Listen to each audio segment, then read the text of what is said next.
you what, a big wake up moment for me was my ex-husband, he is an ex for a reason. When I moved in with him, we got married first and then moved in together. It's a very Southern thing. And he was messy, incredibly, incredibly messy. Now, I had a career. I still have a career, but I had built a career by the time I married him. I had my own life. I was doing, paying my own bills. I raised my own children as a single mom for 15 years. And when I first married him, I won't lie, I went in and I was like, I'm going to take care of the house. I'm going to take care of him. And I'm going to make sure, everything's all happy and wonderful. And then I got tired. I was like, I'm exhausted.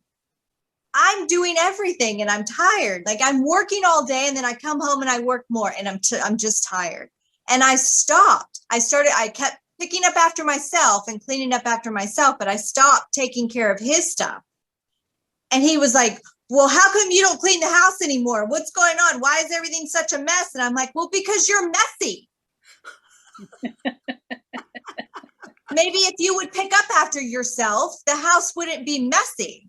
And then when the relationship ended, I kid you not, he said to me, and this is that white male, I'm superior, I'm better than you attitude. He was acting like he was Donald Trump or something. And he said, you would not have the life that you have if it weren't for me.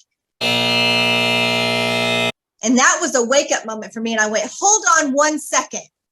When I met you, you lived in somebody else's house. You didn't even own a bed of your own or a dresser. I had an apartment full of furniture and was raising a child.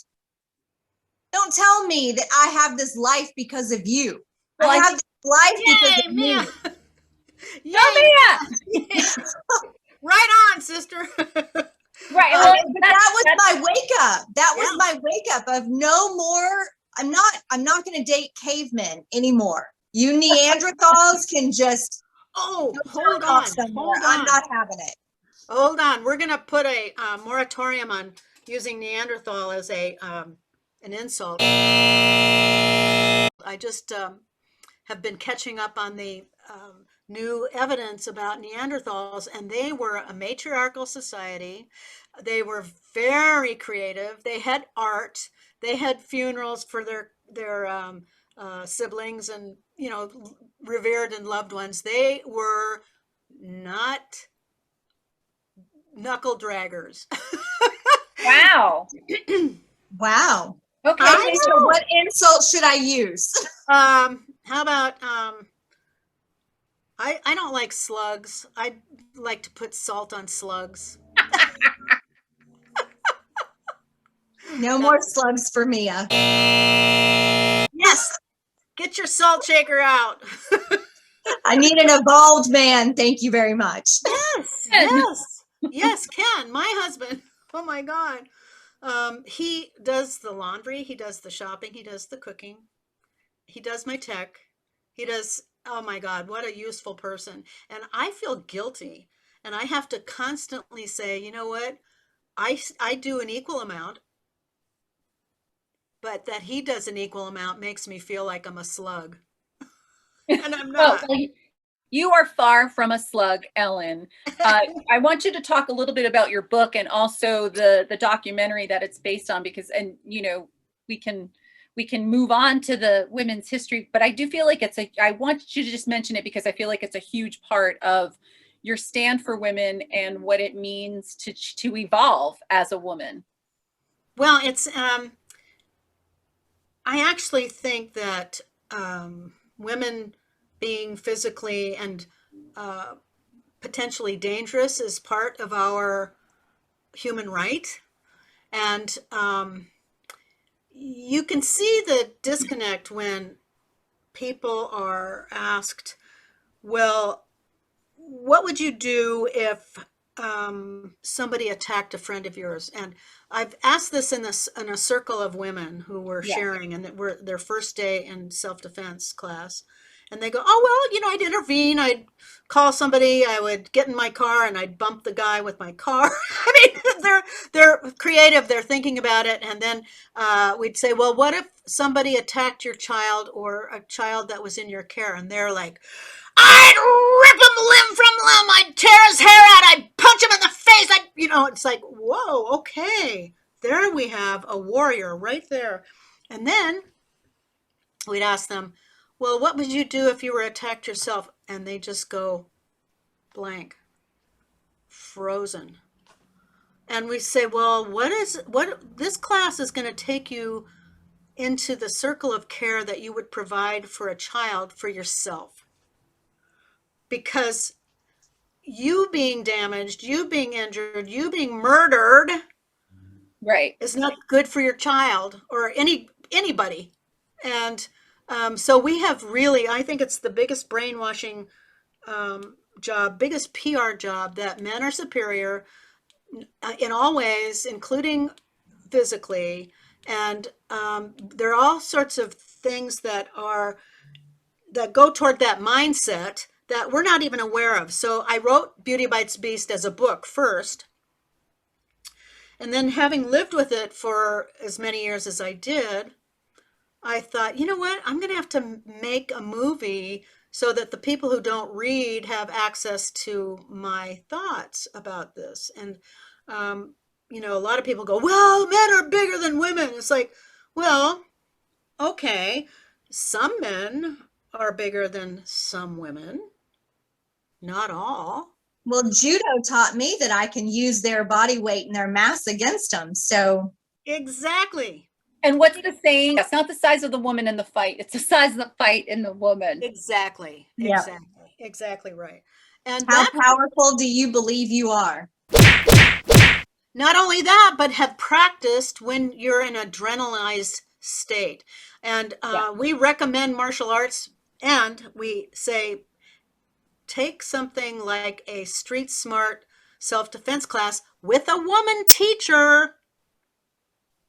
At the very least, a woman with a male partner. Yeah. Because unconsciously, even the kindest, most well-intentioned men will say something that throws the woman into doubt. Like, well, saying, this probably wouldn't work, but you can try it. It's like, what the hell are you doing? I've heard men say that kind of stuff. Yeah. And the students are already in a space of, I'm not sure if this will work. And it's one thing looking at a guy demonstrate these things. That's quite another to see a woman demonstrating, especially somebody like me. I'm 5'3". I'm, north of 60, and I'm ferocious.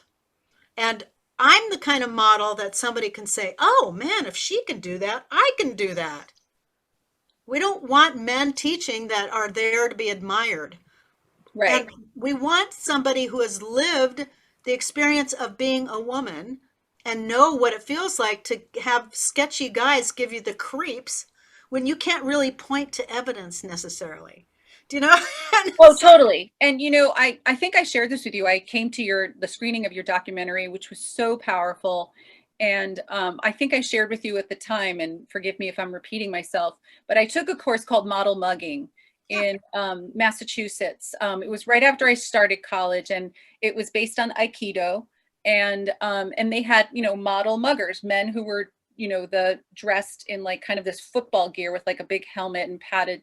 And they taught you different kind of attacks, from behind, coming forward, kind of the bedroom scenario. And each of the, the tactics behind it, or the strategy behind it, was to yell your targets as you are doing them, like groin, head, eyes. And there has been evidence that women who get attacked, unfortunately, after taking this course, will hear the other women's voices shouting the targets as they're whipping this guy's ass into the ground. So there's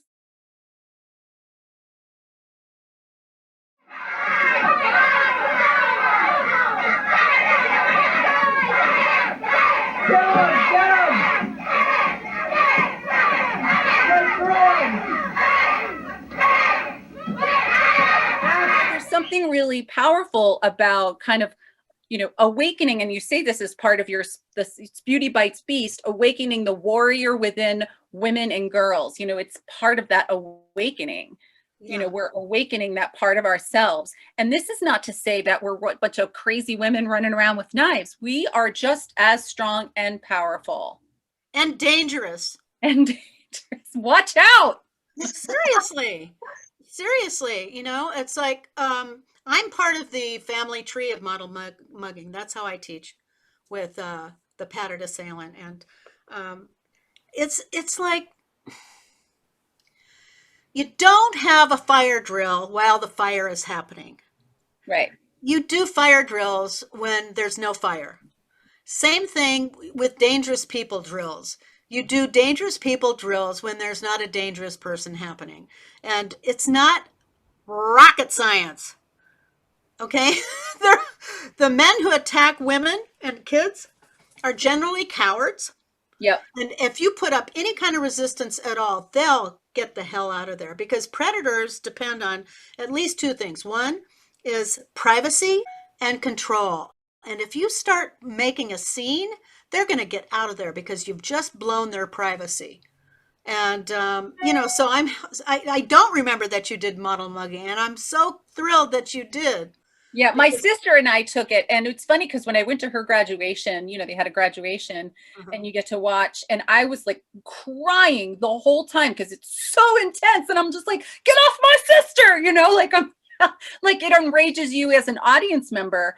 But I remember she was doing a sample, attack, and all she had to do was say, back off, and the model mugger. Because sometimes that's all it is. You don't have to get into the fight. The fight is your voice. I have started. Actually, you can stave it off before it even gets to that. And I'll tell you, when I was much younger, I worked as a stripper.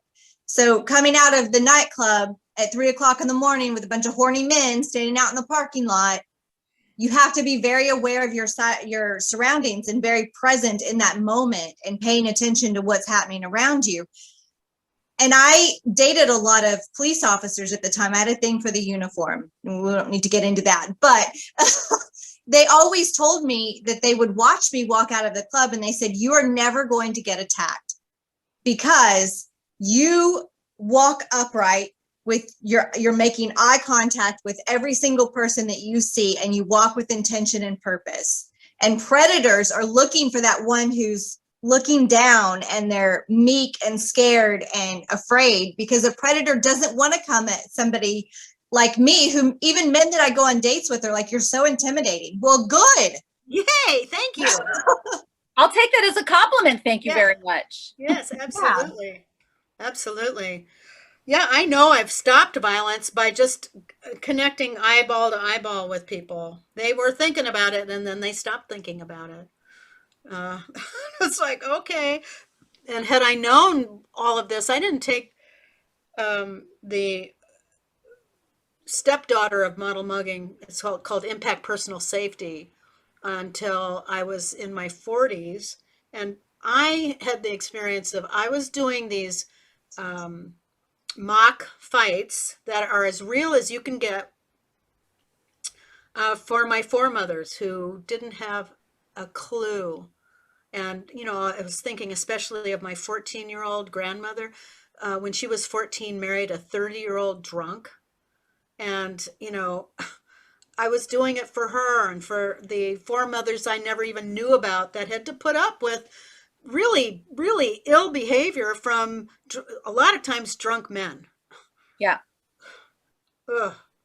Oh, don't get me started. Oops, too late. No, it's okay. I mean, there's so many sideways conversations. We're going to have more content on misogyny. We're going to have more content on feminism, because this all encompassing. But I wanted to go back to what you were talking about, because I think it's really important. So, we're talking about women who are kind of breaking down the barriers and doing these other things that men are doing in the NFL, the NBA, in politics, in, the Olympics, you name it. We're doing it.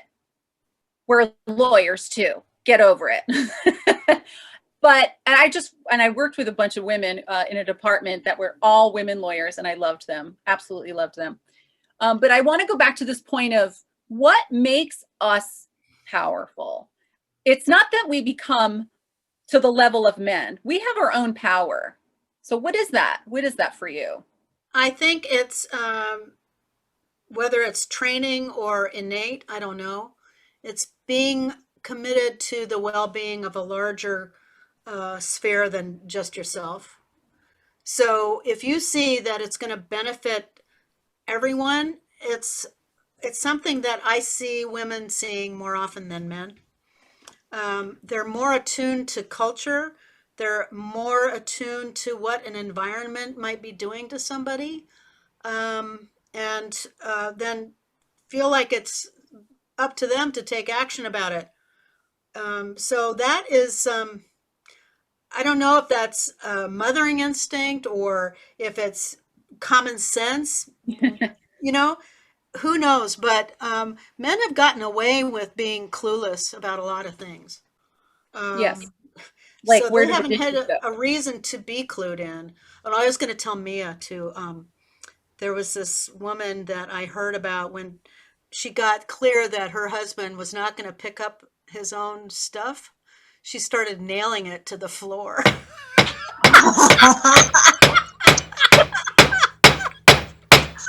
I didn't have that kind of time. I just didn't. But that's, You know those automatic nailers now. and how long did it take the man to figure out that it was nailed down? It's like 2 months. Yeah. Well, it took my ex at least like 2 or 3 weeks to be like, wait a second, the house is dirty. That's cluelessness, you know. It's you know, It's so because they're used to things being handed to them. Yep, and we keep doing it. And I see mothers raising their boys to be entitled, and you know, no. Teach them how to sew on a button. Teach them how to clean up after themselves. Teach them. They're willing.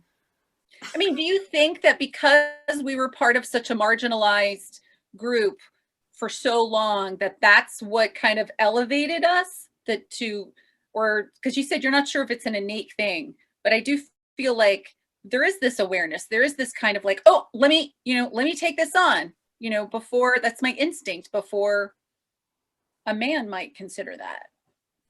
I think the status quo has benefited from us being trained that way. Being trained. Yeah. It's hereditary misogyny. It always goes back to that, doesn't it? Well, if you want to, hereditary, I don't mean, I mean to draw a distinction between genetic heredity and cultural heredity. Because, there's this book. Oh, God, I love it. And it's called On the Origin of Teepees, and I blank on the author's name every single time, but it was a man and his brother. They were English sociologists, and they traced the evolution of building teepees with an additional lodgepole. Up until a certain point, the Great Plains tribes used 5, and then all of a sudden they started using 6.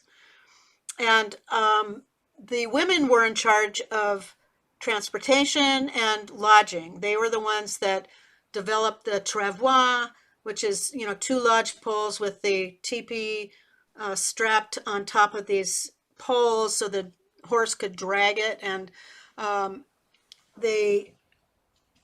what happened is that the Great Northern Tribes, one of the tribes visited another tribe and saw that they were using 6 lodge poles instead of 5, and it was kind of like, duh. So once they saw it, they couldn't unsee it. And everybody started doing that. And so we forget that ideas are evolutionary also. That when we see something, we go, of course, that makes sense, because whoever started with the 6 was able to make a smoke flap, and it was an innovation that probably saved lives, because you wouldn't be breathing as much smoke. And I had a writing student who was writing a speculative novel, and she was talking about the cave paintings in France and the men who had done it. And I said, wait a second, how are you so sure, unless they have penis prints on the paint, that it was men who did the cave paintings? And she said, oh, I just assumed. Right? And so I want to have people break up a mindset of assumption that assumes that progress has been made by men. So here's Stay tuned next week for our final conversation on women's history.